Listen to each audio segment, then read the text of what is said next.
अरे ई कुल खेतवा में का होत ह, कैसे हो गई खेतवा मेड़िया उड़िया टेढ़ है लगत और रुका देखी के करत ह।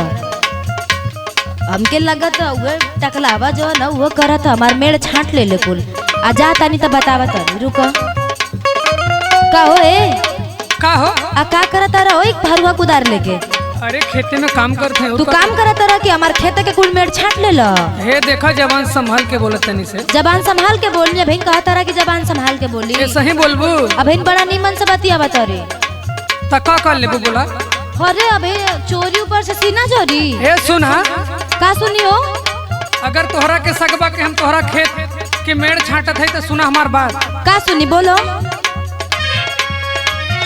लेखी पाल से न पाला कालू भोरे में हमारी एक हाथ जाई अब तोरे में। ओ हो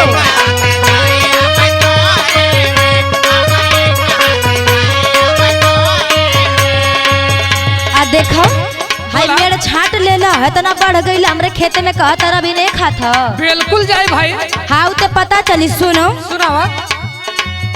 बाधा वाला अपन नाप के तू डोरी से बाधा वाला अपन नाप के तू डोरी से हमर मेड़ छटावाई लेला चोरी से।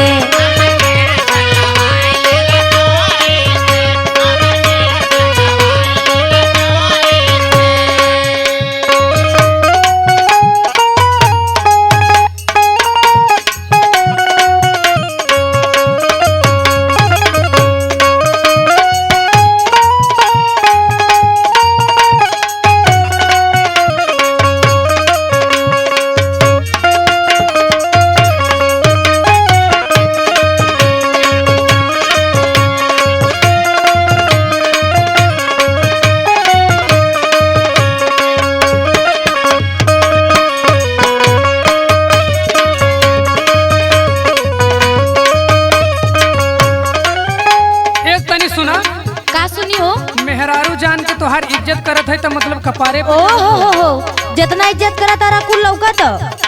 सुना हम बतावत है। अब बहन हमार तोरे आधा बाट ठीक हो। हे तनी चुप रहा। का चुप रही हो। ढेर जनी बोला तो नी रहा चुपचाप हो।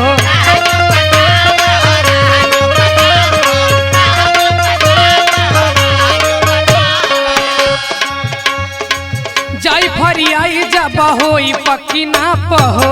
हाँ वो कोई पता चलो।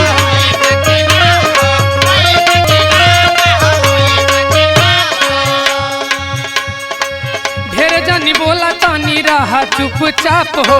जाई फरियाई जबा होई पक्की ना पहो। हमें कमजोर बुझत है का तू। अरे हम ना बोलनी है तो तू का अपने आप के शेर बुझता रहा बोलो। हमर गिनती जीनी की हूँ कमजोरे में। हमर गिनती जीनी की हूँ कमजोरे में हमर एक हाथ जाई अब तोरे में।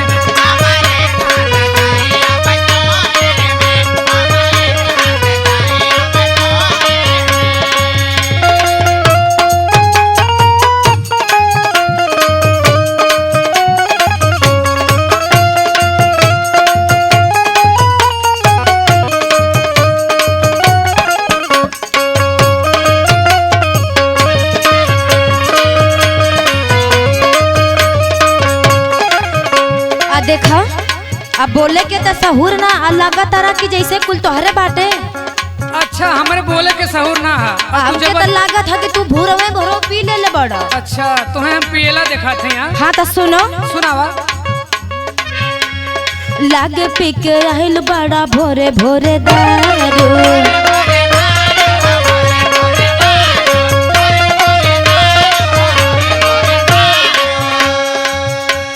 परेशान करा तारा जानी में हरा निकल गई चला की तो। अच्छा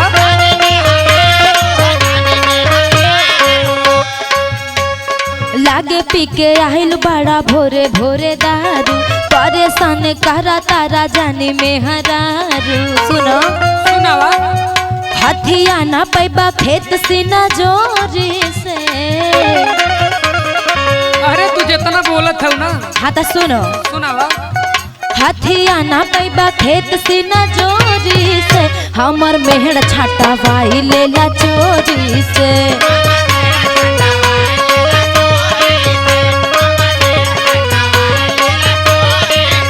हमर एक हाथ जाई अब तोरे में, हमर मेहर छाटा भाई लेला चोरी से। हमर एक हाथ जाई अब तोरे में, हमर मेहर छाटा भाई लेला चोरी से। अकवाल पता चली